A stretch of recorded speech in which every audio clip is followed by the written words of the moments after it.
This whole thing about chivalry. Trying to basically, get every woman we meet into bed. Maybe not all of them, but that's not what masculinity demands, right? I would give you the highest of 5 points. And then the rapper comes in, can I get a, can I get a, Bend that thing up. Oh yeah, let me put it in there. Nice and juicy. Oh yeah, dog. And then he goes back to it. That turned up. Isn't that kind of what music is? I hear it in my ear. The Armageddon is nigh. Just Are you saying it's a bad thing? Armageddon? Well, I'm getting out of here, so I knew I opened that door for you. Most chivalrously, I opened that door for thank you. you very much. Wish I had. Yes, she's there. and that's because half the girls lost. Oh, nee, Jake Lassarai with the beard and without a beard, he's so cute and he's not a poo. So that's the thing, right? So Amanda must have experienced it. Like so many people have experienced it. And I can honestly say I have never had this experience. I kid you not. Look at my face. Look into my eyes. I am not lying. It has never happened to me. Radhi? It never happened to me either. Yeah. To take a page out of Bug's Life, the movie. Yeah. So the caterpillar has turned into a beautiful butterfly. Beautiful. Beautiful butterfly. Yeah.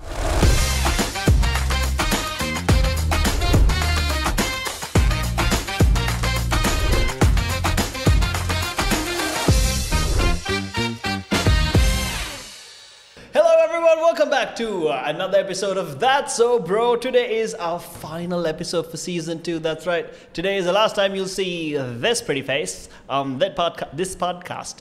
Immediately I'm lost for words. It's okay. So, final episode for season 2. We have 2 wonderful guests we've had before on the show, and they're back due to popular demand, and we're going to have some good questions, and we're going to talk about something very, very interesting. And the topic for today that is open for discussion is the problem with modern masculinity. Well, modern day masculinity would be. Modern day masculinity is the actual one. Yes. So, Amanda will take it from here. Rad's had a very long day. All right, we will start off by our guests reintroducing themselves because they're here by popular demand. hi guys, my name is Jake. Jake, talk to the mic, Jake. Okay, right. Okay, I'm there coming you go. right here. Can you hear me now? Okay. Yeah. Hi guys, my name is Jake Ratna, and Amanda is directing me this side. The whole point of the podcast. There you go. Okay. Come There you go. Right. All right. So, now keep the mic here. Now. So, ladies and gentlemen, my name is Jake Ratna, and I'm a model by profession. And yeah, on to you. And he doesn't know how mics work. Okay. and how a camera works. And a camera. Yeah, You think as a model, you think this guy would Stay on screen. They're both looking All right. So you myself. Okay, go ahead. Introduce yourself. Yeah. All right, so my name is Tushar Hetiyama, also known as Heti. And newsflash, I'm not a model. So Just laying it out there so that you can see the difference from that side of the table and this side of the table. We got the model side of the table and the regular people side of the table. Some would say the role models. Well, I would say, yes. I would say that I aspire to be a role model. So I've been in the corporate sector in different roles for 26 plus years. And then like I said the last time around, grew up here, started out on my own, which is a very good segue into our topic today. Growing up here? Yes. Oh, okay. Yeah, so main thrust is HR consultancy and communications consultancy. That's what I do, and that's the core of what I do. But I also take part in actually helping students, kids, and performing artists in various aspects to help them discover their talent as well, because I've probably been on stage since I was 6 years old, and I've been directing also for more than 2 decades, as Radhika would know. Oh, yeah. 25 years, actually. My gosh, okay. So, And this December, we're taking part in a play. awesome plug! Yeah. Awesome plug! Thank you. Rad, go for it, It's brother. the two of you. Jake, you're not part of it, right? No. Oh, okay. We'll sell off all the tickets now if Jake's there. We need to keep some tickets. Just want to keep some. Just because if Jake's Too much charity is not good charity. You know? Just enough charity. Just enough. Too much charity. This is. That's so harsh, man. Charity is charity. Charity is charity. Hari. Okay. So, starting off this topic for today, modern day masculinity. I'm going to start off with something that I like to think that I practice, but I'm not sure how it comes across to people nowadays, because how with the whole paradigm shift and the shift in thinking when it comes to these masculinity, femininity, those ideas have sort of, I wouldn't say warped, but they're different from before. So this whole thing about chivalry and men being gentlemen and being chivalrous, that is a topic that has come up recently several times. Like chivalry's dead, guess who killed it? That sort of thing. Who killed it? Who killed it? Don't turn around. Easiest is blame it on Trump. Oh, it's Trump. Okay. It's Donald Trump. I can't do the accent, but anyway. I want to start off by asking our wonderful guests, if it's possible. Let's forget the whole modern day versus olden day thing. What is chivalry? Like, how would you define being chivalrous? What is chivalry? I guess I'll go to you first, Heads. Me. All right. So chivalry, I guess, is a kind of a code of conduct. Basically, if you look at the historical part of it, it's a lot to do with how the knights were trained and how the olden days in the British Empire, the knights were supposed to behave, and chivalry was a code of conduct that was how you were supposed to behave towards the weaker people. I definitely said weaker people and not sex, because that's actually where chivalry stems from. Sex was actually a part of it. I mean, if you were a knight and you had your domain, you needed to take care and be the protector of that domain for the people, for want of a better word, the peasants or the farmers who worked for you, the people who were in your little area of control and all of that. And with that came your code of conduct towards women as well. Right. So the weaker people perceived weaker people at that point in time. And that was basically what chivalry was actually based on, from a code of conduct point of view. So if you look at it as a simple code of conduct on a way of how, if you call it, you can almost call it a performance, if you will, a performance of certain tasks and duties that you are bound to because of your status, of your strength, of your perceived superiority, of your control, and of your ability to be the power figure in that particular realm. So I think that's what chivalry was. So I like how you put that, Heads. That it's a code of conduct towards weaker people, and weak in the sense not weak as in strength wise. It could be any other way that you are better than that particular person or people, and you help them in some way. Yeah, it's status in a way, right? Yeah. I also like the way you said it's a performance of those tasks. Now, when we say performance, it's not like a performance, not like a show. Performance in the sense of acting in a certain way to get the things done. So taking action. Because, people like to misconstrue certain words here and there nowadays. So we want to be very clear when we say these things, Okay, so Jake, do you have anything to add to? Actually, I think he told it perfectly. There's nothing for me to add. I will be chivalrous and hold Jake's mic for him. Yeah, I'm on this always chivalrous. Thank you. So, but nowadays I think people actually mix up the chivalry concept as, like he said, like in those days it was mostly to take care of the ones who were weaker than you. But nowadays, women most of the time, I would say women, actually most of the time look at a guy who is chivalrous and everything. But nowadays due to different reasons, right, feminist and all that, the chivalry area, I mean, guys always think twice before they do something chivalrous for a woman. Right. So from a younger perspective, I'm saying like that's the reason people see it as a reason it is dead. But sometimes if a guy opens a door, let's say hypothetically, right? Opens a car door for a lady. Right. She would say, "What do you think I can't open my own door?" So then the guy would be like, "Oh, fuck." Yeah, because that wasn't the intention at all. Yeah, the intention is to be nice to the person, be polite. And polite. Right. So due to those small reasons, men nowadays actually like restrain themselves from doing things chivalrous for women.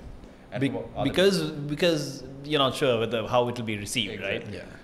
I would also go to the extent of saying chivalry.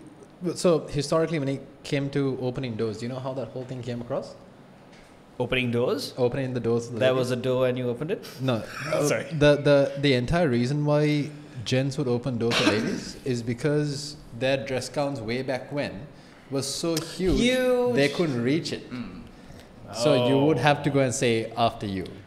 Right? You remember the bakram that we forced you to put on when we were doing Elizabethan plays? Right? That huge thing. That Why are you was asking like, me? I never put on a Not bakram. about that.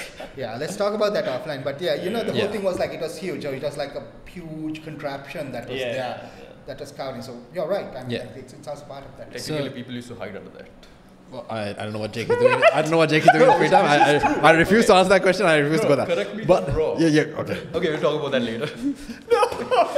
We will talk about Jake's escapades in a bit.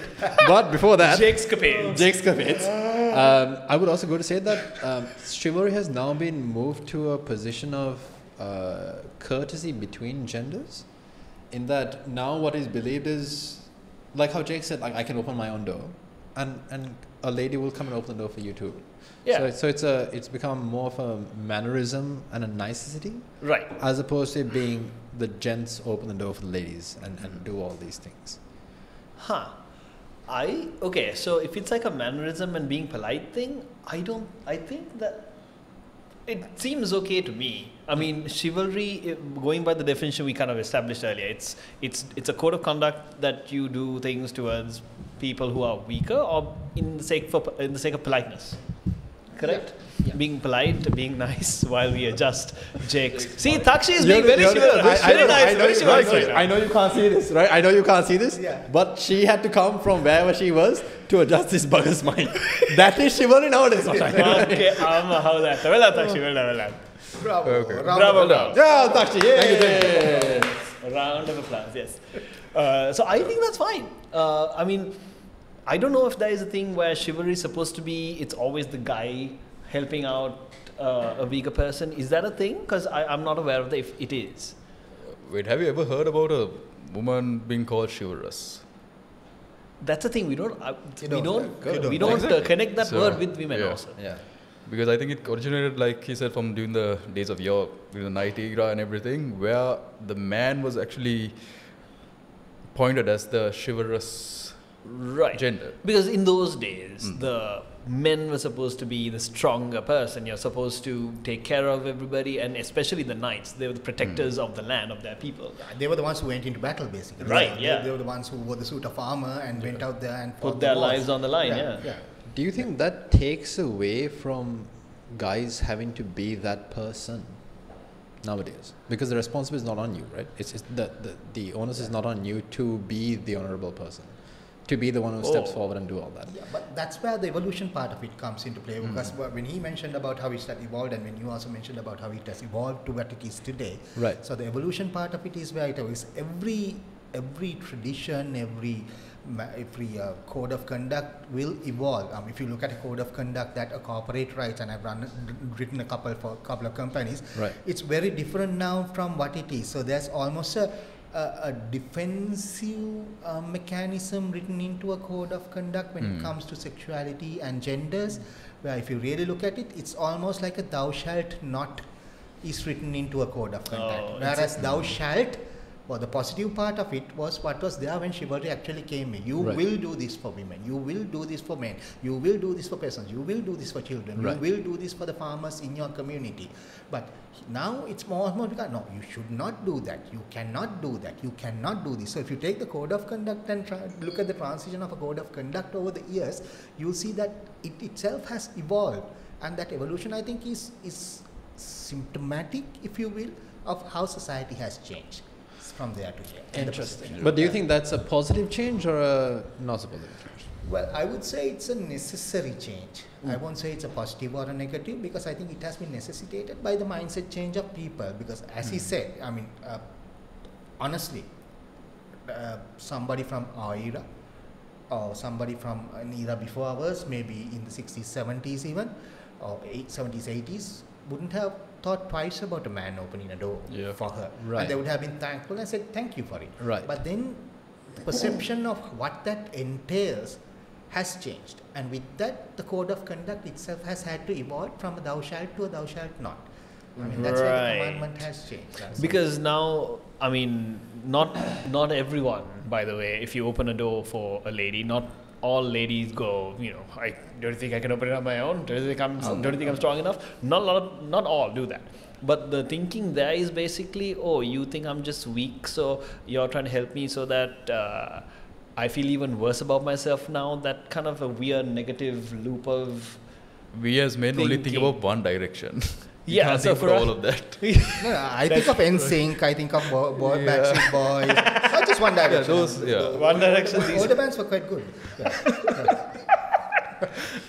But the whole thing of like men not having the responsibility anymore to do something nice or be polite or be chivalrous, I think that's not the correct way of phrasing it. It's not having a responsibility or not. It's basically how you want to be. Like if you want to be polite to a person, you can. If the person takes it or not, I mean, Right.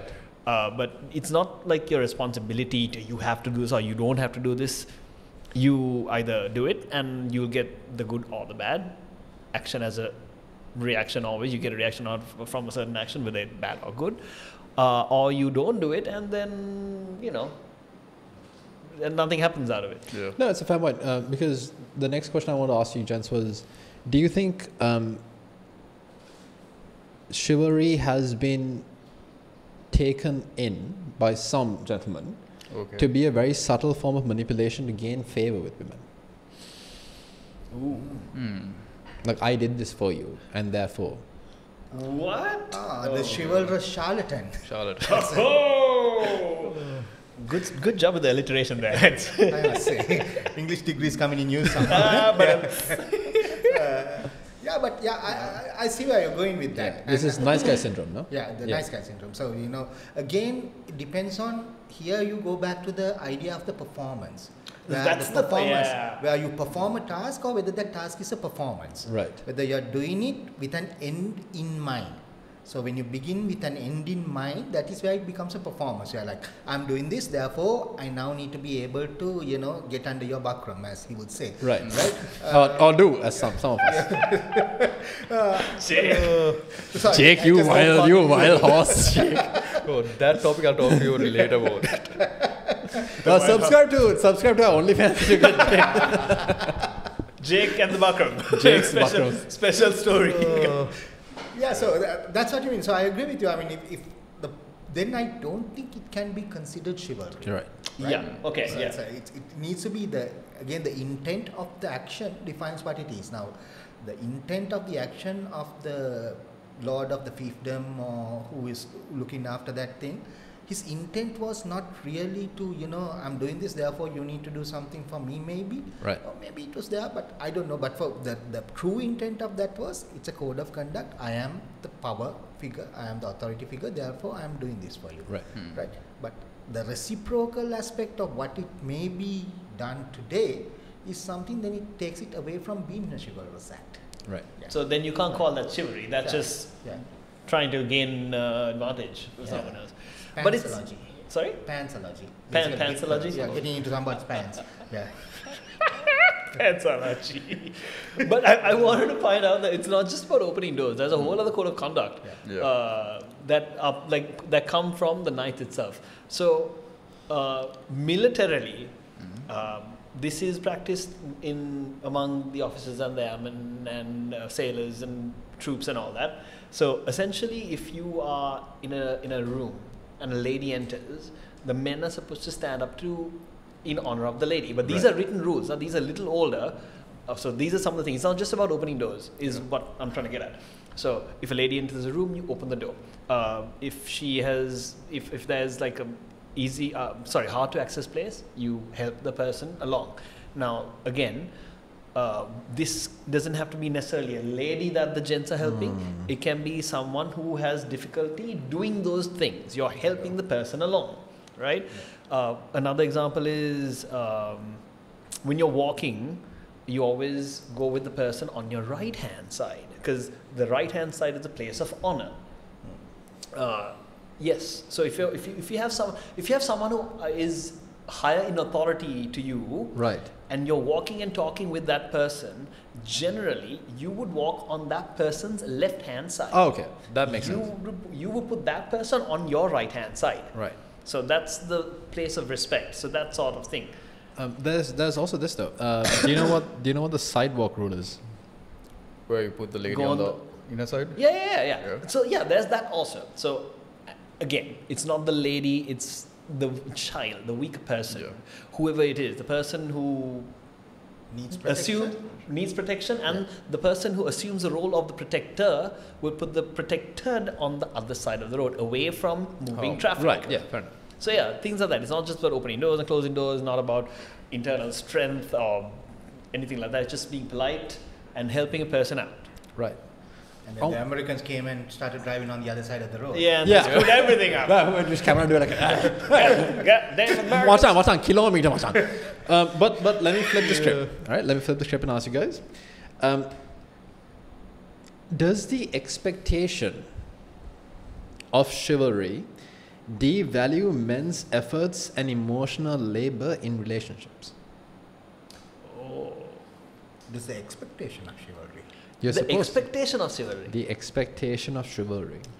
I think Because that as the guy, you're supposed to do certain things. Yeah. Does that take away from the man's values, the man's efforts and emotional labor in a relationship? I feel it's in the eyes of the beholder. As in, the reason I say that is because certain women actually would appreciate it, other women would actually not. So, as a gentleman, I don't know. Me speaking for myself, I would actually appreciate if somebody appreciated the small things I did for them. Let's say, let's open But then the this is the thing, door, so if whatever. it's expected of you, then you won't really. Yeah, but we live in a time and a day and age where we don't have to do those things like before. But yet again, we do it of the kindness of our hearts. As Right. technically, chivalry aligns with kindness. Okay. Right? So we do everything is as a protector in that way. So whatever lady or person, weaker individual we try to help also, we just do it in the way sense as the way we are brought up. Right? They say that the way you're brought up actually has an impact in and influence in others' lives. So I feel it's that way. But if you are not brought up now, if you look at it, the kids who are born after the year 2000, Right. very rarely I would see one of those kids actually a guy opening a door for a girl. Bro, the number Right. of times I've seen that happening in cafes, right? Where the guy Really? goes into a Yeah. cafe, he opens the door, the girl's right behind, and just goes slam in her face. I'm like, dude, what is wrong with you, man? So Like, most of the it's times, lost. It is absolutely lost. They just don't know him, I think. Yeah. yeah, so even like that, right? You would open a door for your mom or your sister Yeah. or somebody Right. because they technically, you're the protector as the eldest son Right. or the man, right? I mean, nowadays, even, like even I'm on your, the stage. even your dad, if you want. Yeah. So, Brothers, like, yeah. But like I'm on the stage, like, so many times when I walked into a shop or something, where the guy walks ahead, right, thinking he's the chivalrous guy, opens the door and just slams back into the girl's face. Where I had to put my hand and stop it, right? Jake to the rescue! Yeah, but I mean, like that me, ma'am. sense, Here right? with you, Oh wait, take a shot. I'm on this forearm. Yeah, boy, yeah. I'm on the has to like point at the camera. Wait, take my forearm. Shit, all right. So yeah. So on that point. So, On that part. I think on that point, chivalry to the younger generation, not everyone, but a majority of it is just lost.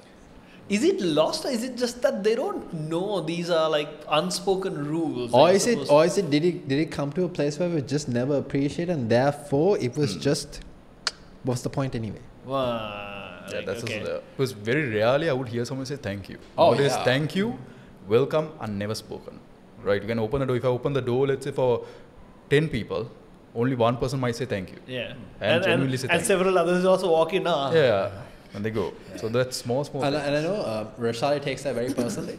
Oh, so if you open the door for Rashali, Okay. she'll say thank you, right? But if somebody else, if Rashali is in front of you, she's already gone inside, and somebody else sneaks, she'll say, "Oh, thank you, Amanda. That was very sweet of you to open the door. How polite of you." And that guy was like, "Oh, it's not thank you."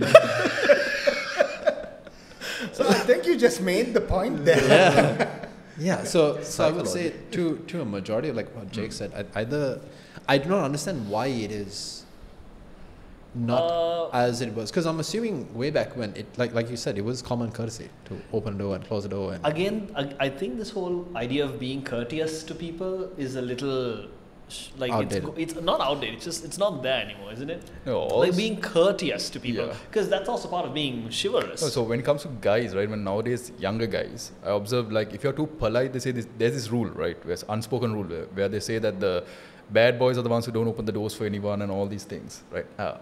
I'm the opposite of that. But Jake hasn't opened a door in his life. Yet again, right? So what the guys think is being chivalrous like that, girls will look down on them. So, but that's not being Right. chivalrous. So exactly. Being chivalrous, But like okay. later on, but problem is girls, they might think, okay, this guy is hot and all because the reason he's not behaving like this, he's a bad boy and all that. But the older they become, then only they start realizing having a chivalrous guy would be more of a family-oriented guy, Yes. right? And then only they see those pros of being chivalrous. Yeah, I've got an interesting anecdote about that. So I was doing this joint theatre workshop between two schools. Obviously, a female-only school, not a co-ed school, and a male-only school. And these guys were like about 16, 17 years old. Mm-hmm. And one of the exercises is that you basically follow the lead. So we pair them up so that they work together. You follow the. You follow the leader. I follow the basically leader, follow yeah. the leader. So I basically hold my hand in front of your face, and then there's a music played, and then you just need to follow my movement like that. So yeah, it's like okay. about creating empathy on stage and movement. And so the guys did it. And then after I finished, I said, okay, now switch partners. And one of the guys came and he was like, no, my ego doesn't allow me to be led by a woman like that. I'm not going to take part in this. I'm sorry, This is what? a 16-year-old kid, man, right? Wha- So my ego does not allow me to be led by a woman. Therefore, He I'm said not that? He said that. He said that. So my chivalrous self wanted to slap the shit out of him. Right? But unfortunately, because I was helping out schools, I couldn't do that. So I took 3 deep breaths and told him to please go and sit on the side. But imagine that. So I think you're hitting the nail on the head with that. Where it has come to a level where that morality or that morals is not part of the machismo or the masculinity that they are cultured in. There's a whole load of other stories, but this is just one example of something like that I've come across and I've actually experienced. Right. Right. My ego doesn't let me be Led by another woman. So then somebody should turn around and said, what about your mom? Your mom Yeah, has like- spanked your ass when you were a kid and all that? Maybe that might be part of the reason if you're looking at it in a Freudian sense. Holy. He probably has had that happen to him. Too many times. Yes, correct. Right? Yeah. Oh my God! Okay, So- my goodness. Yeah, it is also about the Yeah. upbringing, also, ne? Yeah, You never which know. goes back to the upbringing part. Right, yeah. Yeah. So okay, so that kind of brings you the next. Actually, it's a good segue to the next question. So, in the olden days, not that old, but a few years ago, also maybe like a decade or two ago, it was very clear what it was to be a man. Right. Right? Right. Like, okay, you do your job, you're the breadwinner, you're the protector, this is what you do. But now the roles have evolved. What is it to be a man in today's age? Because now there are so many things out there that we have to be very careful in how we act, how we say things, how we look at things. And it's become this sort of mental puzzle that you have to kind of figure out and calculate, do all this like mathematics to be all right, this, and then okay, now has it come to that, or is it just me being a little too cautious? No, I think so. I think the fact that even before we say something, you have to give out a warning. Right. Right. Same here. Yeah, exactly. So you had to say, look, it doesn't involve everybody. This is not talking about you. It's particularly. Maybe this applies to some people. You always have to Qualify the You statement. have to qualify a statement before you actually make the statement. And by qualifying a statement constantly, you might not be able to articulate thought as much because you're more worried about hurting somebody's feelings or how you be represented because you do that, as opposed to you actually getting thought out there and exchanging ideas. And it's also come to the point where now feelings trump getting something done. Right. If you don't feel right, or if you feel like you've been attacked, or if you feel like you are threatened when there is no such palpable threat, Right. because it's something that you've maybe mentally made up or some conclusion that you've jumped into, that will take precedence over getting a job done. Right. This is the whole triggered thing. Yes. Yes. So, I mean, how do you guys see that? Because isn't that in a roundabout, not roundabout, but doesn't that directly affect efficiency, productivity? Okay, to be a man, what would be one of the main qualities? Get shit done. Get shit done. Have a purpose. Have a right? purpose. Nowadays, what I observed with the young day and age, right? Men have no purpose. Because if they start a job or something, they say, okay, I'm earning this much of money, I can't buy a house, I can't put food on the table, there's no point of it. So most of the kids nowadays are more like hippies. They travel around the world, they just explore life, they become the hippie lifestyle, right? Okay. So due to that reason, I feel if you look at it back during our grandparents' age, right, how men used to behave and how masculine they used to be, and the now generation, right, of guys who have, fine, it's okay having long hair and all that, but having like long dreadlocks and just being like, not giving a shit about life and not having a purpose. Look There's at the no camera. real- Look at the bugger who's looking at watching you right now. Oh, you dreadlock having no purpose looking bugger. Tell him, No, I Jack. mean, like What? example. Shame on you. You and your family. I want to say something and I call it back. Amanda. Yeah. Calm down. Zen. Qualify the statement now. So yeah, when it comes to things like that, guys actually nowadays don't have the purpose of protecting or anything like that, right? And that actually diminishes their quality of that masculine nature. Yeah. Right. What we found so attractive about a man being manly is now just lost because it's almost a crime to be manly. Absolutely right. In fact, if you look at the type of masculinity that you talk about, I mean, we mostly are talking right now here about to be manly is the hegemonistic masculinity. Right? which is all about the strength, the protector, that kind of role. Right? James Bond. Yeah, James Bond. Yeah. So, but there is now an actual drive towards subordinate masculinity, and there is such a thing. There is Subordinate masculinity. where you actually almost portray feminine characteristics to be perceived. Okay. Wait, Okay. sorry, so I didn't understand it. What is subordinate masculinity again? So it is almost like the Being whipped? not like that, not that harsh, but you're almost willing I think you got a bit excited when you said to now calm yourself down. If you're Chandler, But there is, I mean, check it out. There is a thing called subordinate masculinity where you actually portray more feminine characteristics to be at a level of actor. So masculinity is regarded as a social construct. Let's be very honest about that. I mean, right? That is as a social construct. So, and it's not gender. It's physical or emotional traits that you portray, and half of that thing is the performance. That's the performance that I told you about. Right. Okay. So it's all verb based. Who is a man? A man grows a mustache. A man pumps iron. A man works out. Right?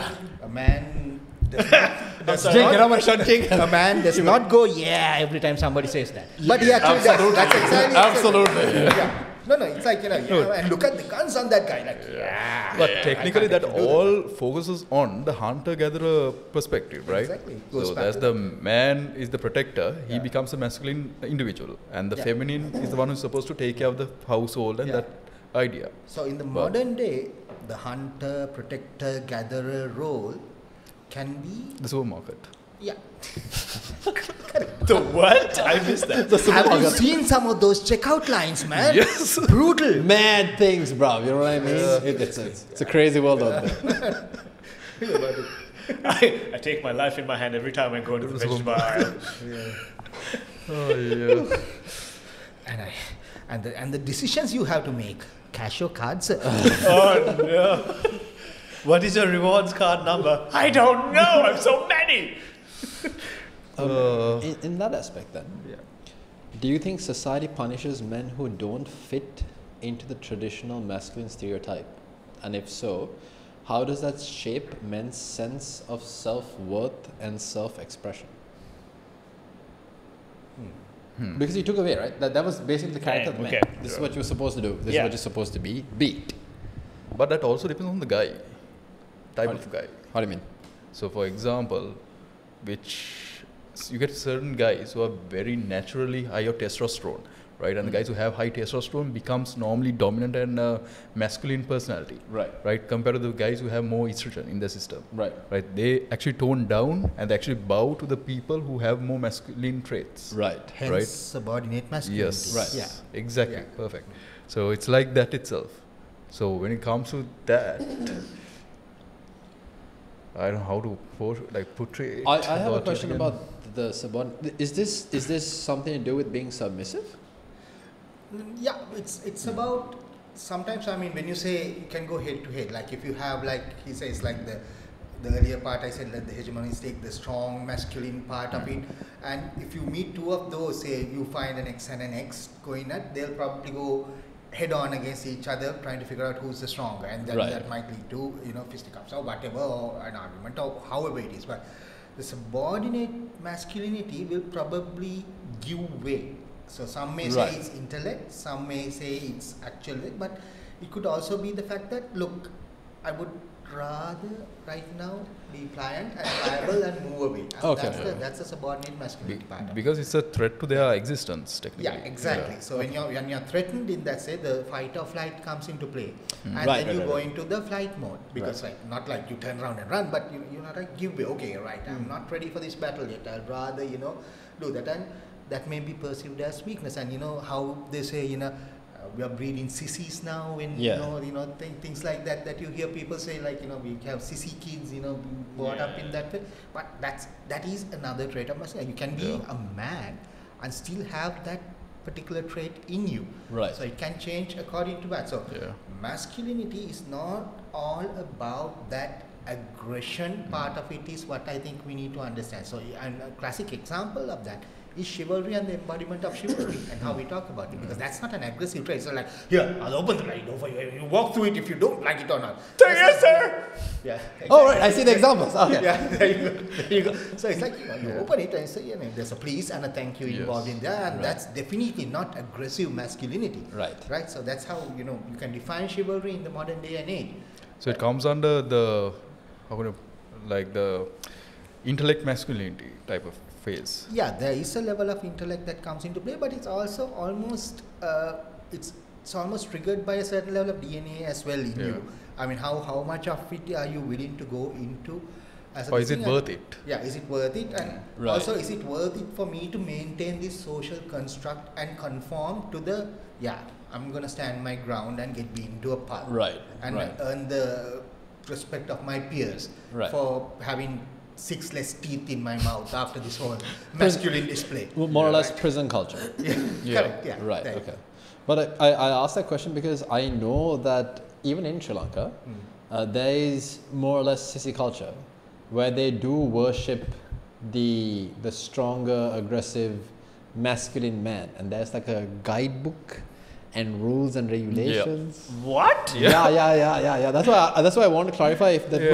was submissive Yeah, or it's hidden on the third shelf on the top. In the National right, Library. yeah, and just behind the 1984 National Geographics. Ah, That's where this they is are. okay. See, that's the section I don't Right, go right. into. Which has the generally. tongue tornado also written in it. Ah, yeah. The one with the tongue tornado.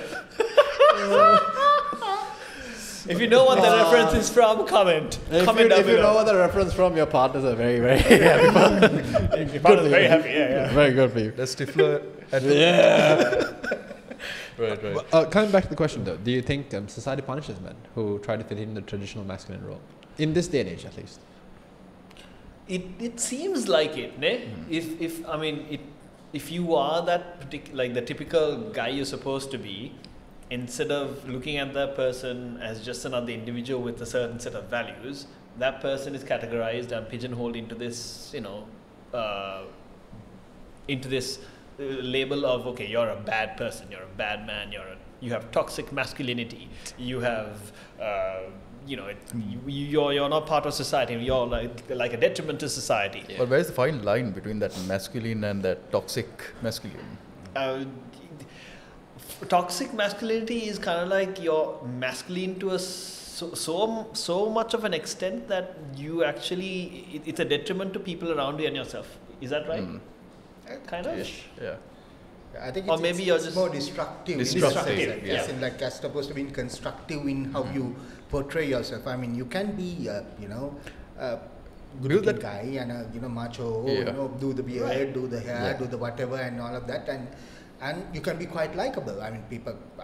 I've seen women go gaga over certain people who are across the table from us, and they've been like very excited about seeing them and all of that. And it's not because they have been aggressive about it. So that's where the line is. So it's once again toxic masculinity. I think comes from behavior rather than the construct. So it's part of the performance. It's how you perform in the role of being masculine or being a man. So where does that change? Right. I think that again falls into. I watched this clip recently that talks about assertion, right? How to be assertive, and in that you get 3 categories. One is being assertive, one is aggression, and one is submission. Right. Submission is being assertive? No. So how the divide of that is across the spectrum is, if you force people to see your way to a point of almost violence, that is aggressive. Right. Yeah. If you know what your boundaries are and you stand firmly on those boundaries, but not at the detriment of someone else, where you say, you do this and I'll punch you in the face, sort of thing. But you know what your lines are. Right. That is you being assertive. Submissive is fight or flight, where you realize that it is either not worth it, or that panic sets in. You're like, I don't want to be a part of this. Okay. So I feel that line pretty much is, you as a man know how to be assertive but not aggressive. In that this is the extent of what I'll do. If you're being disrespectful to me, it's not that I will go up to your face and punch you in the face, but I know how to walk out from a situation. Like, I know my self-worth. Yeah, I think it was Churchill who said, your liberty to swing your arm ends where my nose begins. So you set that boundary Nice. that way, right? Nice. So you say, okay, you can cartwheel, you can do whatever, but the moment it encroaches upon me, that's when you say assertive. That's when the assertiveness has to come into play. That's whether you decide whether you're going to be submissive or assertive or however you. Technically nowadays, right, when you check and see guys, when it comes to that same topic, what you said, right? If a guy throws a punch, right, always when there are these fights, the guys are all like body to body. That's it, gapan, that's it, right? But nobody throws the first punch. And you really can't throw a punch when you're like chest to chest. How do you punch? It's like a dance. I've never figured out how to do that. I mean, you need to haul back and do a proper donk, right? Yeah. Just move back a bit. And also sometimes you get these small guys who actually think they can hit the bigger guy, right? And the bigger guy actually would back off. I would say that that trait is a masculine trait, because he knows he can pulverize this individual. But he will think, okay, fine, poor guy, I have the strength. I'm not going to make a big a deal out of this. I'm just going to walk away. But I know this is a scientific fact. There is also something called the small man syndrome, where when you make up for stature by being over aggressive. Oh yeah, that happens a lot, right? There's definitely, that's why small man, big vehicle kind of thing. Kind of like Lord Farquaad. There you go. Yeah. But then that is that a survival mechanism?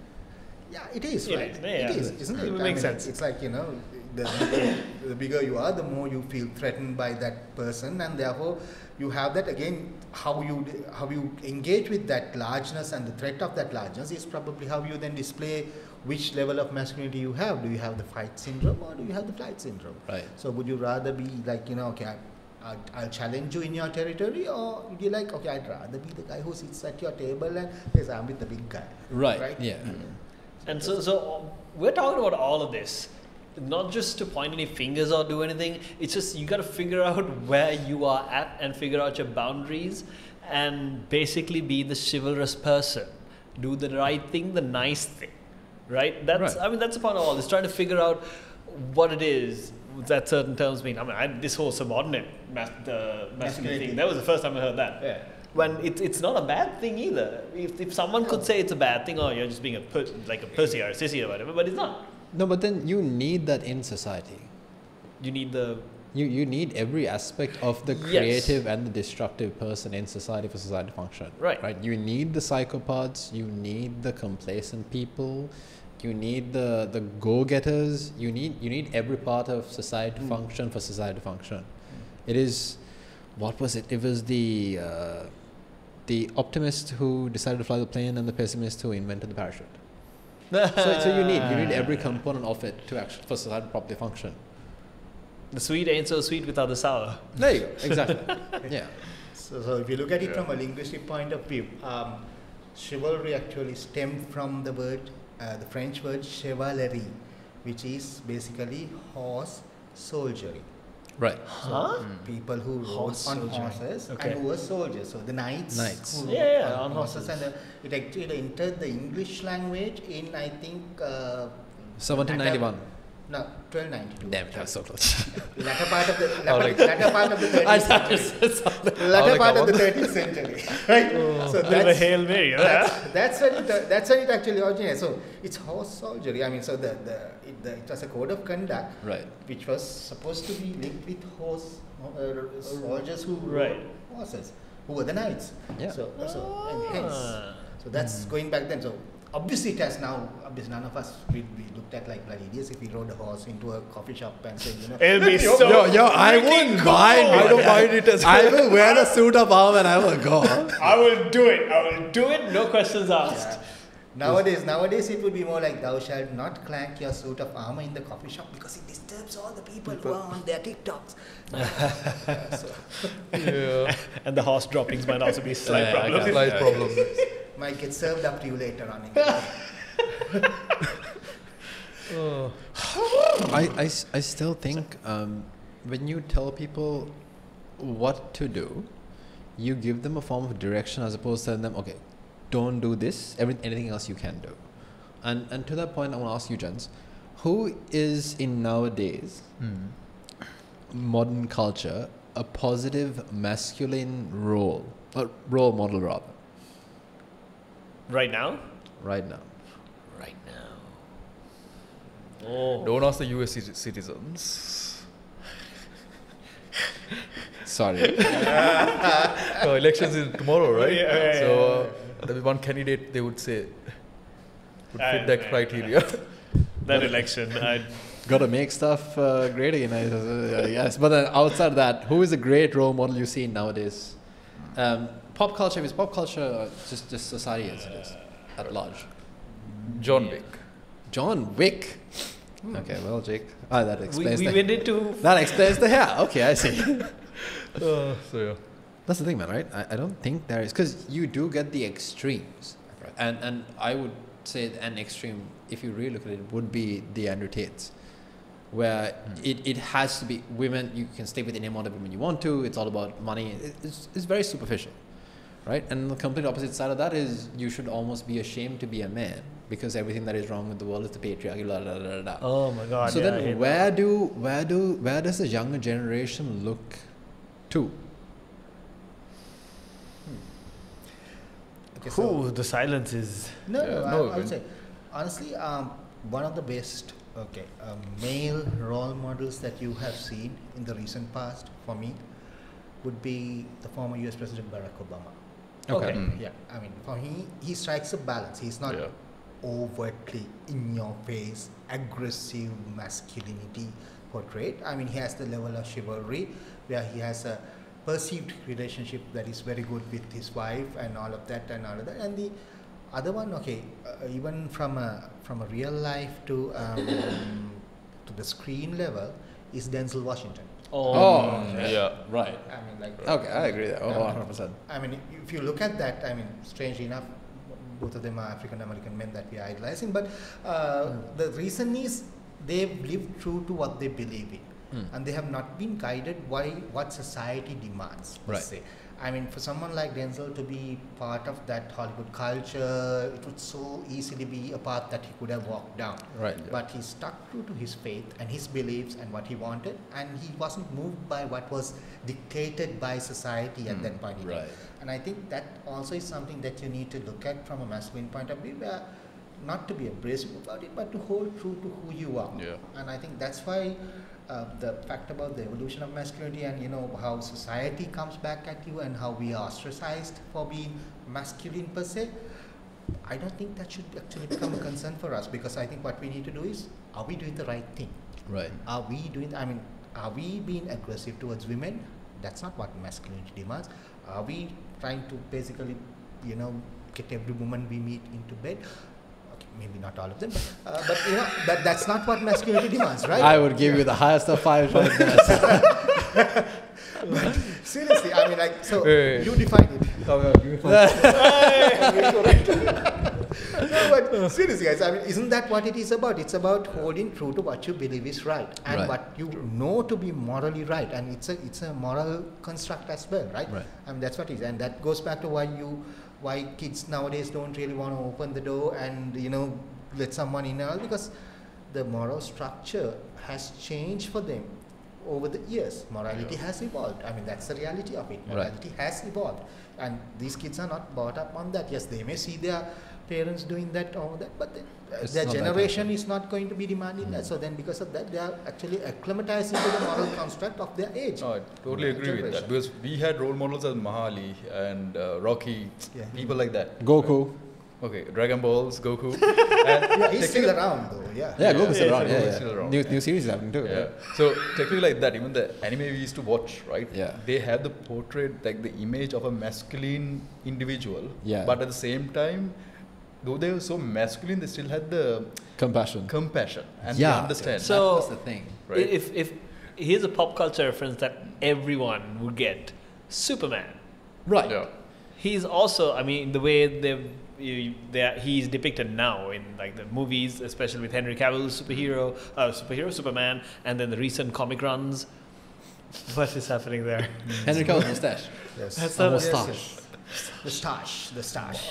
But if people are still wondering like who to look up to as role models, find people in your life who have been good to you, who you see doing good things. I have a personal role model, a Sri Lankan, and he used to work with us, and he's no longer working. No, he's still alive. He's very much alive. I want those like He's still being his very goofy, great guy with a great sense of humor.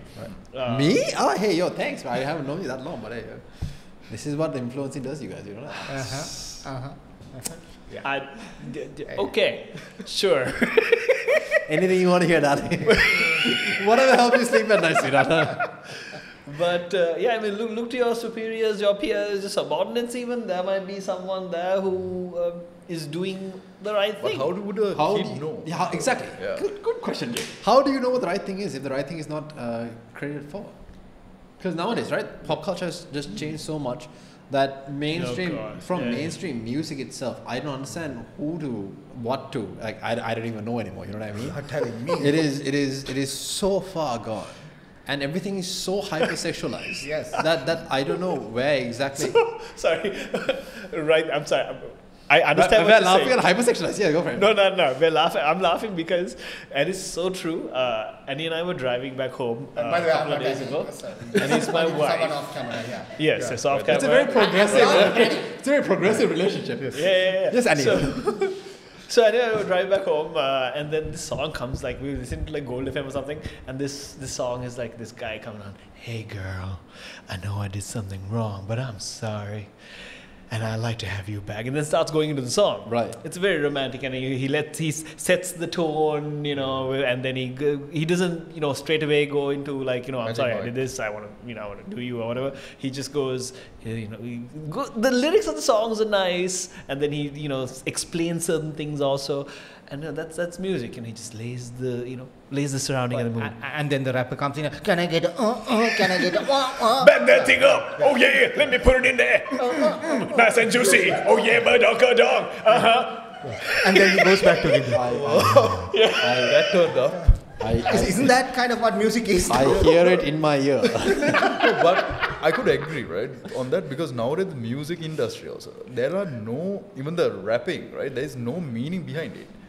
It's just bullshit. There's no lyrical value. There's no lyrical value in what is. But people portray that as masculine. That's a weird That's the part. thing. So you flex some money, you flex a car, you flex some girls who don't have enough money for the clothes. You can buy it with the money you have, bro. Buy them some clothes. Yeah. But then that is what is admired and then pushed onto the younger, very, very impressionable generation that this is what you should. That is true. So looking back, what is the right thing to do is kind of a fluid question nowadays, isn't it? Yeah. Bloody hell. Because if you trace it far back enough, then that is seen as overly masculine, therefore that's toxic. Right? So then where does the younger generation get that inspiration from? If James Bond, Rocky Balboa and whatever else is too masculine, right? And that's not this generation.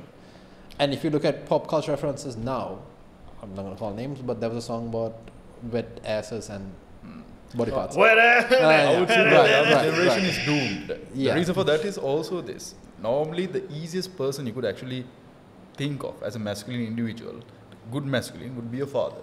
But nowadays, in this day and age, even the kid's father, most kids' fathers, right, are very toxic masculine. Right, where the kids see that as masculinity and they portray that when they go to school on other kids and other individuals. And the older they become, they think that is the essence of masculinity, where women also see that and think, okay, I would like a guy who is like this, who is scary and all that. But they become very toxic in the end for the relationship. I would also add to that and say, because of the way society is structured now, your father isn't there to slap some sense into you when you say something stupid. So you have to the only way you get your information is from a peer whose father is equally absent, and he got his information from an elder cousin who just has just one dumb idea and thought, like, I wonder if this guy is dumb enough to actually do it, so I'll just tell him, and he actually does it. And I think that is where the downfall happens, man. Got some milk? Sorry, what? Milk? This is what this is what Jake was doing under the bucket. Obviously, his knowledge of anatomy wasn't that great if he was looking for milk under the buckram, but then that's a different story. That was Amanda's perspective, point of view. Biofail, Jim. Okay, under the background type of topic, right? Let me rest it, right? What I was talking about. Hey, no, we're not talking about that. What I was talking about is. Subscribe to OnlyFans and then you find out what happens in the bucket. Yeah. Okay, I don't know which queen was it, right? Correct me if I'm wrong. I think Queen Victoria. But during her coronation or something like that, there was two ladies who were supposed to hold her like small buckets underneath that dress, right, to catch her excrement and wipe her. Yeah, I think it was. I think that was the reason for that big damn thing. Yeah. Is that what you were doing under the bucket? Yeah, that's technically what the buckram Is that what you were doing under the bucket? I was not there. I don't want that for OnlyFans. I'm not that old, right? Cancelled. Coming back to men's mental health and therefore the lack of awareness and everything here. I think guys almost overdoing gym is a form of escape for them, because I think that is the Really about the personal experience? 100%. Show the forearm again. Thanks. Show the bicep. Jake. Mine has gone down. Like Jake is compared just to lazy. Could you guys keep your biceps down? We can't see the port city.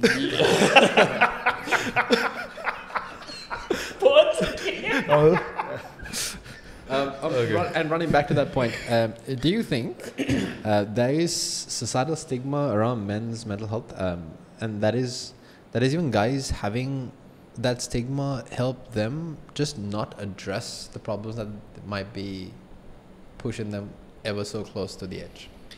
And the interesting is we touched a little on this on previous episodes also. Yeah. On men's mental, but let's get our guests' thoughts on these first before I also say anything. But heads. Again, the question is the societal stigma around mental health actually a convenient excuse for men to avoid addressing their emotional struggles, leading them to perpetuate harmful stereotypes of masculinity instead of seeking help? Okay.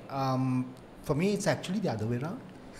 For me, because it's actually the fact that we have a stigma attached to it is always going to prevent men from talking about it. And what we define as a man does not. We spoke about this earlier, as Raj said as well, on different issues about how men feel weakened. So I think it's a perceived stigma as well that is created by men, because I find now when I talk and say, look, I've gone through depression.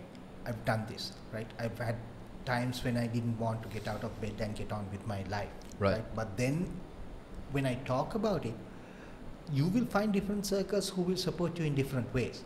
You will find, and it's about finding that right circle and being, okay, this is where being the man podcast, being man enough to keep saying what your problem is until you find the right support circle. I think that's where the whole masculinity part for me comes in. About, okay, that bugger's a loser, right? I mean, he can't deal with day-to-day problems. He's like, how the hell is he going to, survive in society? Don't be a wuss, don't be a female genitalia, all of those things will come out, right? But we just keep talking about it until you find the right people who will be there to support you, because there are people who will support you, and I think that's one of the things that you need to reach out. So the stigma, yes, is created by society, but again, if you believe strongly enough on what you want to talk about and how you're going to come out of it, because it's easy to spiral. Right. It's very easy to spiral, but you need to maintain your concentric circle out there until you hit the right sweet spot and find the right people. So that's where the part of, yes, society also needs to man up a little bit and realize somebody who's talking about it actually needs help. Right? And not shun them and ridicule them and make them feel like they're like a worthless piece of excrement per se. Right. So that's where you need to man up to be able to go out there and say, look, I have a problem. I have an issue and this is how I'm dealing with it, and I don't think I'm doing the right thing by dealing with it. Right. Help me. So that part of it, it's not a handout, or it's not something that you're asking for. It's just you need a handhold rather than a handout. And you need some form of release, in other words. Yeah. So you need release, and some of the easiest things people do is deal with peer groups that are, like, make a joke out of it, then you laugh it off. Alcohol is a huge factor. Alcohol is the greatest thing in Sri Lanka. It's the greatest thing in Sri Lanka. Yeah, I mean, no, man. I think it's been on the rise. Now it's 41% of every so Sri Lankan percentage-wise. I think it was 30. Now it's 41% of every Sri Lankan who partakes in alcohol. Yeah, and hard liquor, by the way. Yeah. Because beer is a different kettle of fish. That we are not really into that part of it. So that's the easiest escape. I mean, how many times have you spoken to a friend or someone and said, "But forget it, have a drink." Yeah. Right. Yeah. And that has always been a response, right? Yeah. Come to the club. We'll have a drink. But that doesn't solve the matter. It does not. Yeah. And from personal experience, like, one of the reasons why I very, very much realized that I was having a problem was because after going through with it for about, and it's a very short 2 years, man, when I was in Abans, when I was really smoking and drinking, I found it hard for myself to emote a smile without a cigarette in my hand. Yeah. Like, I could not smile, Rats. You don't understand that. I could do. That's it. I could not feel happiness until I had this like that, and I knew that was there. That's when I realized, holy fuck, I have a problem. Do you want one? No.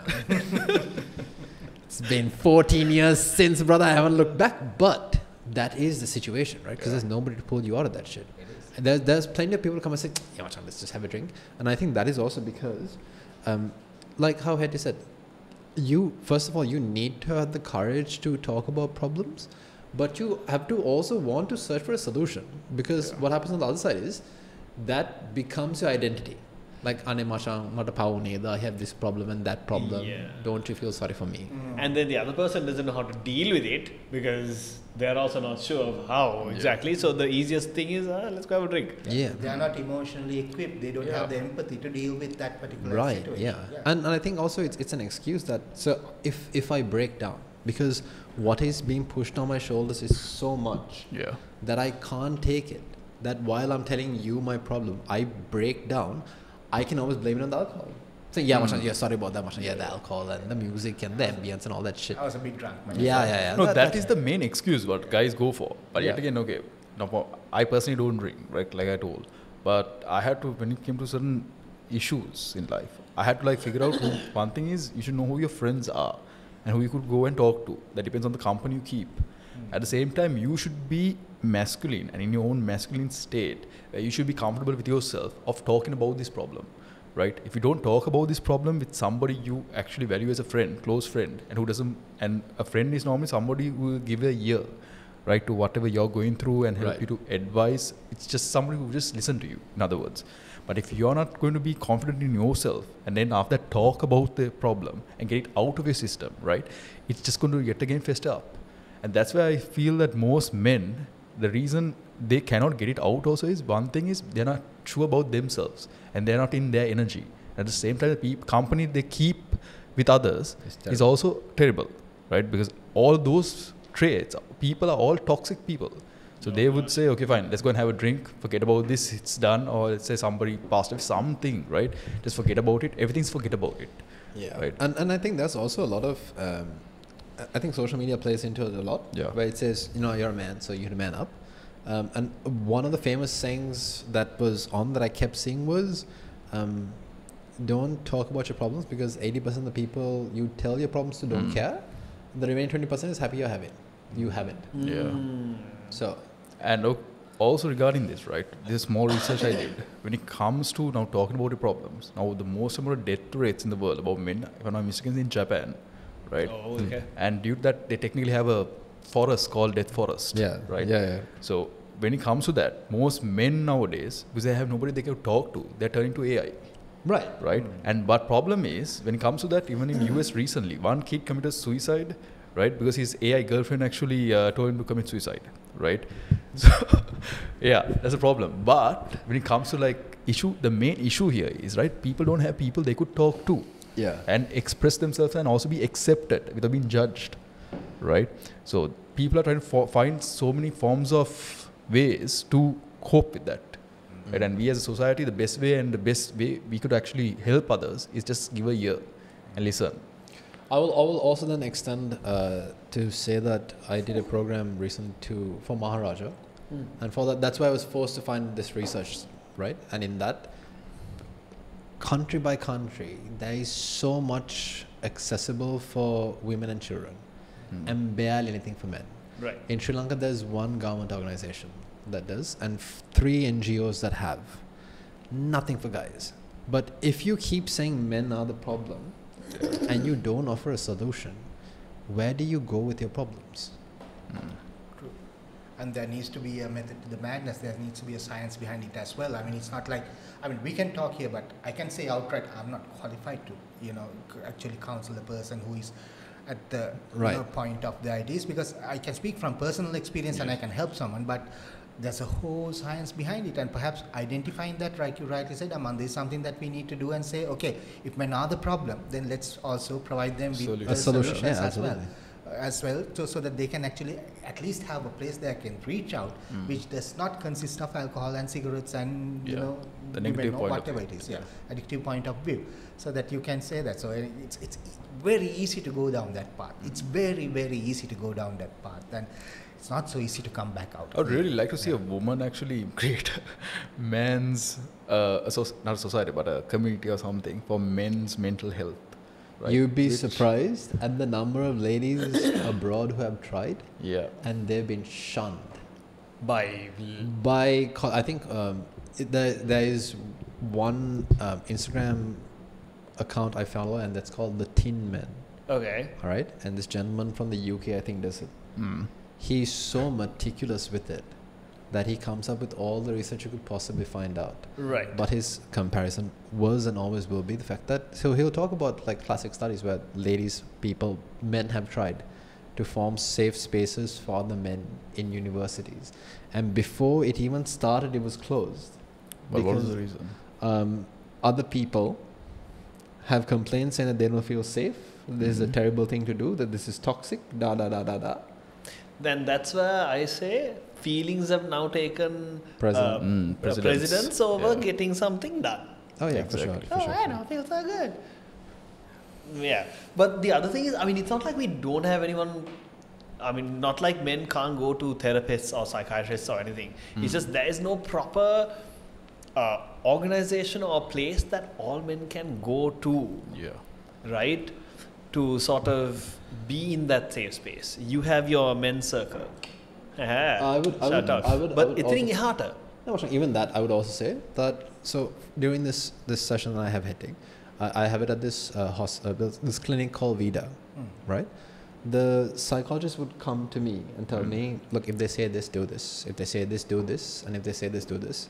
Because they found out that the guys who come to my circle they feel a lot safer to talk and actually tell them what the problem is, because if you tell me about your problem, that means it's okay for me to also have a problem. I am accepted.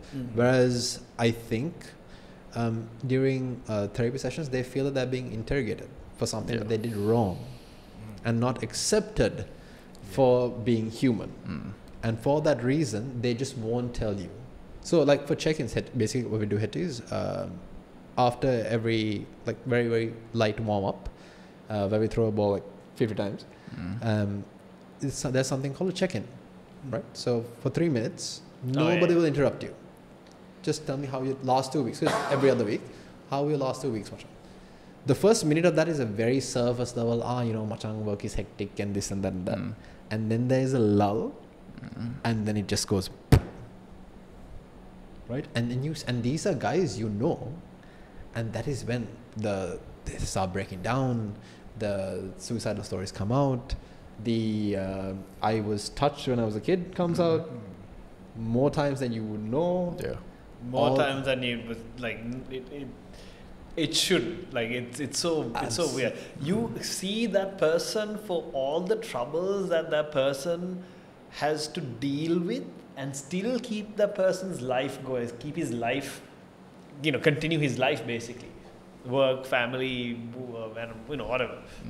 But underneath all that, there's a lot of stuff happening. That's a very good device actually, because the whole idea of leaving a space, the silence which you can fill on your own, I think that's that void that you create for them to fill. Right. Is actually, it's a brilliant device in that sense to do that, because the art of less is more, the art of like, I'm here, I'm actually listening, now right. speak. I think that is something guys just don't get. Yeah. You know what I mean? I mean, Very have you taught seen? to. Yeah, exactly. Yeah. And do you see around the table when guys mean like, I've got an anecdote, I've got a better anecdote. Here's a dad joke, here's a dark joke, here's a better dark joke. You think that's bad? This is what I did, So that's kind of, it's like, one-upmanship that happens. Yeah. That's not really helping anyone in that sense, in that sense, right? You can have that, and you can have the rivalry, and you can do that, but sometimes that's a facade that hides a lot of pain and a lot of issues that people are having, and that's something that you need to realize. Yeah. I mean, you feel a man who is in vino veritas, who is witty, who loves to crack a joke. Yeah, he might actually be a nice guy and have around you, but sometimes it can be a facade. Sometimes it can be just a veneer you are putting on in front of society to say, yeah, I'm cool, and I buy my way into the society as an accepted form, because hey, lovely guy to have around when you're having a drink. He'll tell 1,000 jokes and he'll keep the party going. He's going to go home into like a it's always the loudest person in the room who is the loneliest. And speaking of men's mental health, this month is particularly special, the month of November. Yeah. Because we have something called Movember, Mustache November. Oh, okay. A mustache, if you only got a mustache. Shall I draw one on you? I know, it's okay. To be fair, mustache does not look good on me, and I can't properly. You looks like a very interesting Spanish cognac seller. Spanish cognac seller? Spanish cognac seller. I can imagine you into the small hat trying to sell you some illegal cognac. Some substance or other he's probably trying to sell, yes. Por favor, señor, por favor. I got this a very special cognac. Very special, just Not Italian. Yes, It is a cigar rolled between the thighs of a Cuban virgin. Why? I don't know. Why do they want to roll it there? Just the way it is. Is it the humidity? I don't know. Okay. It kind of fell off. But right. No, Movember. But Movember is actually, it's not just about growing mustaches. Right. Right. Sorry. Yes. It is so basically men's mental health advocacy. But I will also say that it is very funny to me that doing social media that I do, the second I started growing this, the amount of comments that came from ladies asking me to shave it off. Right. I mean, does the video specifically explain that the mustache is I haven't talked about it at all. Ah, okay. Right. But the number of ladies that have commented on my reels saying, shave it off. There is also one comment on a very recent reel that I did, Hetty, that one of the ladies were like, this whole beard needs to go. I will hold him down, you'll shave him. It went to the extent Rashali got really upset for some reason. But that got to the extent of her saying, I will hide in his room and wait to capture him and then shave it off. I know that this girl is, I hope that this girl means it as a joke. Right. It's supposed to be a ha-ha situation. It's a joke, yeah. But had the roles been reversed and a guy said that about a girl, he would have been cancelled so fast. I mean, something almost similar happened to me. I got cancelled because of that. There you go. There you go. But then, in my instance, it is the most liked comment. Right? And that is where the double standards start. Right? I mean, why? How? Why? It's always okay if the things happen to the guys, but I mean, as jokingly, even if it said the other way, oh my God, God forbid, chaos, destruction, Done. Dude. World, the end, the Armageddon is nigh. Just Are you saying it's a bad thing? Armageddon? Yeah. Well, I'm getting out of here. So I knew I opened that door for you. Most chivalrously, I opened that door thank for you you. very much. Wish I yes, she's that. yeah, man. I think that's kind of why I want to do this topic with such well-versed gents, because I know Jake comes from a background where being a man is such a weird thing, because you are objectified. When the second you're a model, man, like the number of girls, I was gonna say, there's no way the two of us are objectified. The number of girls I know who scream, "Oh my God, is that Jake?" every time I do like a I'm still small wondering story. who those girls are. The ladies who are crazy about Jake, this is your time. Comment. Please hold him down and shave his mustache. Hell no. But I don't look good without a mustache. if you want to find that out, there's a video. I did a video of the Sri Lanka model set with them without facial hair, right? Okay. On TikTok, promoting himself. the thing I did smart about that is I didn't really show myself. I just showed all the other guys. That video has. I saw that video. I saw that. Yeah, Right, because it has- you're using that app. That's the best part. Yeah, Amanda it has- doesn't want to be a part of it. I don't want to. It has 1.3 million views. Wow. Right? And that's because half the girls lost. Oh, nee, Jake lost with the beard and without a beard. He's so cute and he's gonna poo. so that's the thing, right? So all the girls who said that, all the girls who want to have Jake with the beard without a beard, That's definitely going to be at the start of the video. you shave half his beard off and you keep him. Right? Yeah, this side. But when I know that is to say that being who he is, right? There's only so much he can do and say when this happens, because that is supposed to be okay. Yeah. Because Yes. if a guy comes and talks and says, yeah, you know what, I was objectified, other guys would just give you a high five. Yeah, it's like, well done, brother. Exactly, Well done, yeah. And that again comes back down to that whole Maharaja thing I did. When I was talking about, I can't say the word, but when I was talking about SA cases, right? SA cases here in Sri Lanka, there is a number against women. Okay. Right? Saying this many women this year have gotten. Essayed. There is no correct number for guys. Because if you come and say that you were by a lady, then you were apparently laughed at in police stations. Well, I mean, yeah, I can If you see come that and happening say, for sure, yeah. if you come and say you were essayed by a guy in a country that is still very homophobic, it's even worse because you're called, you must have enjoyed. You are also one of them. Yeah. So you just rather not say. So that number doesn't exist technically. Whew. And we know shit like that happens. Yeah, of course. Yeah, of course it happens. Of course it happens. Of course. Yeah. But you just can't talk about it. Right? And that is why I wanted Jake, because I know that he has gone, stories, OnlyFans. But I know the stories he has shared. Actually, start one now. So you're gonna make people. Yo, Jake, my OnlyFans. You are a guest on that, right? Subscribe to mine. But from the stories Jake has told me, right? It is so wild that these married ladies will come, right? Husbands would pitch their wives. Huh? Yes. Yeah. You see that? What are they doing? Mocha? Husbands would approach you, Him. and say, "Would you please with my wife?" Not only me, it's most of the models. Like, I will watch, and I'll pay you money for it also. And you have to be okay with it. That is this industry, man. That's the reason I become very straight up and direct when it comes to things. I'm a very nice guy. Problem is I shut my mouth and wait. But when it comes to certain things, no. When it comes to certain things like this, I get pissed.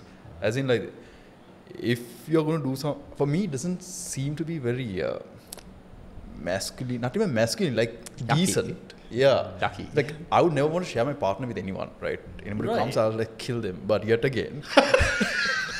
right? But most of the situations is like that, right? Even Amanda must have experienced it. Like, so many people have experienced it. And I can honestly say I have never had this experience. I kid you not. Look at my face. Look into my eyes.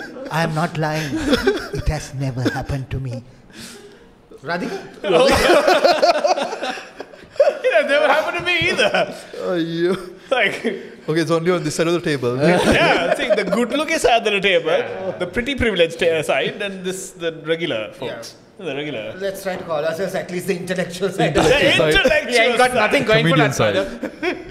Okay, Amanda? But Nah, but okay, so I have a just to play devil's advocate a little bit. Okay. Something's happening with my cord here. what Where- was the highest amount of money you were offered? There was Jake. What was the highest amount of money you That was actually one of the Jake, right? It could be Amanda. No, it could be Amanda too. No. Hold on. That's a terrible question to ask. No. No. What if there are people out there with those kind of kinks? That's what it is. Is that what it is? Okay. I'll extend this, right? If you go to a hotel room, have you noticed there's a chair there? Yeah. Why is the chair there?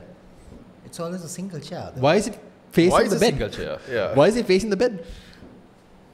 You don't look at her bed. No, I'm thinking we haven't gone into hotel rooms that have one chair. There's been like 2 chairs and like a tiny Yeah, there's table. at least 2 chairs. Okay, so outside the love hotels you're going to, I'm saying if you go to a normal hotel, there's a chair that's pointed at the bed. Why is that there?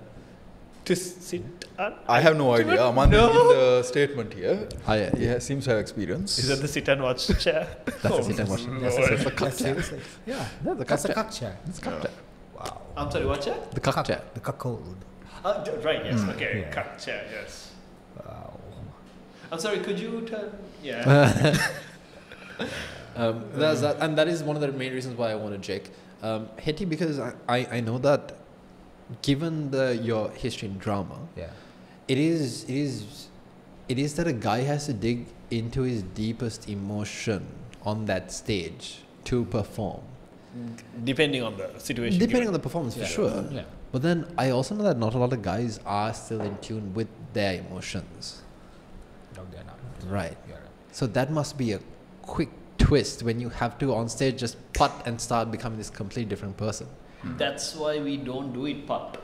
Yeah, Some people can. I guess, Yeah. but then there's an arc to the whole method, and that's why the rehearsal process comes into play. And you basically you touch upon the trigger points and the touch points that you find within the script of what triggers which emotion and how you make it. I've always believed in naturalism as far as acting is concerned, so more than the stylization. So I've tried to always bring about, okay, why are you saying this? What's the context of this? What is the archive of the line that you're saying? So what does this performance mean, not to you, but to say Mr. X, who is right now on stage? Because it's not you, it's not Rad who's on stage. Right, What right. is Mr. X feeding right now? And that's the part that I do. And this is something that I've actually used in corporate as well, which allows me to do a lot of the work that I do, which is like stuff like retrenchment and all of that. When I have a conversation, it's very difficult in Sri Lanka to have a conversation with another person and give them the bad news. Okay. And that's a really tough thing. So what I do is there's something called you basically put on a role facade. So it's like Jake, right now this is not Hetty talking to you, Jake. This is your head of HR who's talking to my senior executive. If Hetty and Jake were to meet outside here, we would probably go and have a drink and we would have a meal together. But right now, Jake, your head of HR needs to tell you as a senior executive that you are not doing this. So it's a role definition that you do. Yeah. So sometimes you use the role facade to get your message across more effectively and alienate yourself from the emotional scarring of that situation. Because as Hetty, I could never tell Jake, get out of here. Right. Right? Tell Jake whatever I need to tell him. But as the head of HR or as the authority figure in that relationship, I can probably do that far better. Right. So I think that's something that I've kind of learned. But what this. would be if a person could actually say that? Let's say, just say, okay, you didn't perform well. This is the reason. Okay, you're fired, right? Yeah, I think that's a very cultural thing that you're speaking about in Sri Lanka, because we find it very difficult to be the bearer of bad news. Is it can't. also? I love that if we can do that, and I think most Western countries do that. It's just a brown nonula on your table, and you're gone, cha. But in this current context and the lack of laws that help to drive performance and all of that, so you have to pussyfoot around it a little bit. But it is. But even in a general sense, I don't know how to tell you this is something that you lead up to giving bad news, right? Right. Because you know that it needs to be told. So you're trying to lighten the blow. You're trying to reduce this thing, and maybe it's a fear of maybe hurting someone or scarring someone, but we just don't like to tell people bad news. And people who are forthright, like you, are taken as a-holes. To be very honest, right? Don't you get that? Okay, from what I have to be spoken fair, to- Jake is kind of... No, it's like this. Okay, Yeah. recently I met this lady, right? She was one of the only people I realized who could actually understand me and not hold anything against me. In a way, as in, I'm very like honest. a knife or... A very pointy knife, okay, very sharp one. So as in like this, I genuinely say things. Someone also knows. Okay, might not know, but Piece of I say shit. things, right? Even like when I first met Amanda at Brian's class, I said, I didn't say you were a fat fuck, but I said, what? I said, This "You're is fat where the worm." trauma happens, you guys. Body shaming! This is why you need to selectively can't be do this. very careful with your friends. Amanda likes to go on to this topic, right? But always what I told Amanda also was, I genuinely saw potential in this idiot, right? And I knew this guy Thanks, actually Mom. has a lot of potential to actually become a great model in Sri Lanka. So what I told him is, you can't, the way you are currently, right? You can't actually become a model, go work out and come back. And I don't know what happened. He started changing. And then now he's this Metamorphosized. this fine specimen which is right here, right? Thanks to what I said, told him back then. To take a page out of Bug's Life, the movie. Yeah. So the caterpillar has turned into a A beautiful butterfly. Beautiful one. A beautiful butterfly. Yeah. So when it comes to these things, right, whatever I say, I prefer being very direct, because being direct, it might hurt your feelings, right? But if you're coming from a place of genuinity, like, right, something, a place of being genuine or whatever, right, it should not affect the other person. But due to people's over emotional aspect of it, they take things in so many ways that they itself turn it to a negative way. They right? take And too personally. Too personally, right? And so we have a little device that we use when we work in a work environment, which is called SBI, which is limited to the situation, the behavior, and the impact. Right. So then you create a very clear framework on what went wrong. Yeah. It's not generalizations. It's not, no, you've always been having this issue. No, it should be very practical. As in, It's okay, very let's say you're practical. doing a job, So right? you're not actually blaming the person. Yeah. It's based on the situation, the behavior, And the performance of and the impact that impact happened. has. So this is the situation that we Yeah. went into. This is your behavior which you exhibited at that point in time, and it is the impact that you had on me and the people around you. Yeah. Oh. That's the reason why we are in this situation right now. Why we are having this conversation. But problem, people cannot comprehend that, or understand that. Because, for example, if you're performing at a job, right, and you're going to be fired, right, there should be a reason you're getting fired, right? You can say, okay, you didn't perform well, that's the reason you're fired.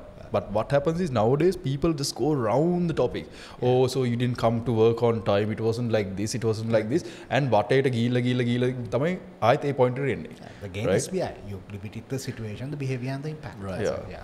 cool. So, Okay. be direct. I don't know. Again, I think that also comes to a very fragile side of masculinity where guys don't know how to take rejection.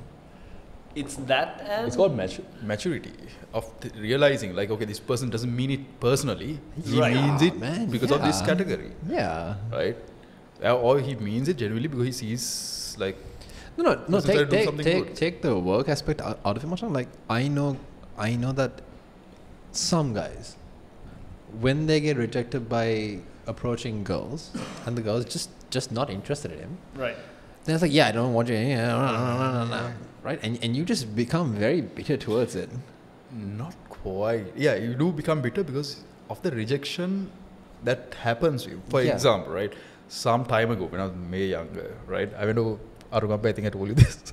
I went to Arugambe, and then anyway, what happened is I used to be very backward even with my previous set of friends. But to just get that feeling out of it, I just went and asked all the girls there, So what's your That's name? a classic How are you? Jake story. No, I did that is right. One thing is to push my There were limits. 90 girls, I had 88 of them. Yeah, technically like that, right? One was my mother, one was my sister.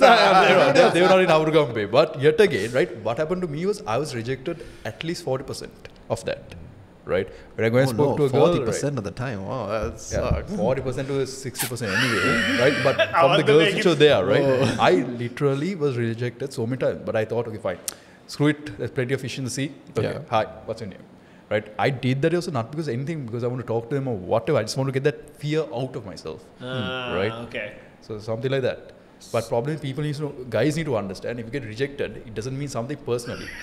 So I just did the math. If you had 90 people there and 2 of them were your family and you had 88 people, that means you had a success rate of 60%. You got 52.8 people. Who was the 0.8? I never stated that my family was there, right? The number of women, right? Yeah, you know what I is mean? all Amanda, right? Yeah. No, I think you're missing Hetty's the good question there is Yeah. who's the 0.8? How did you get 52.8 people? I don't say 52.8 from the rough people I spoke to. Oh, so there were rough people like sandpaper Susies and all? Yeah, there were sand people like bit hard It's sand, the soft sand. beach, the sand and gets yeah. in your coochie, so it's a rough person. Oh, so Sandy So Credits. sandy. Sandy Credits, yes. Yeah. Okay, moving on. It's actually time to wrap up. Yeah. All this shit. I was like, look at her face. So, Jake's rough sex life and No, I'm bottom in side. sex life. Amanda has to go to sex life side, right? Jake, 88%. 88 is a winning number for me, man. I aspire to be that good one day. And then Amanda, I know a little shit about you, right? Don't start. I would like to say, I would like. Oh yeah, Jake, you tell your mean thing first.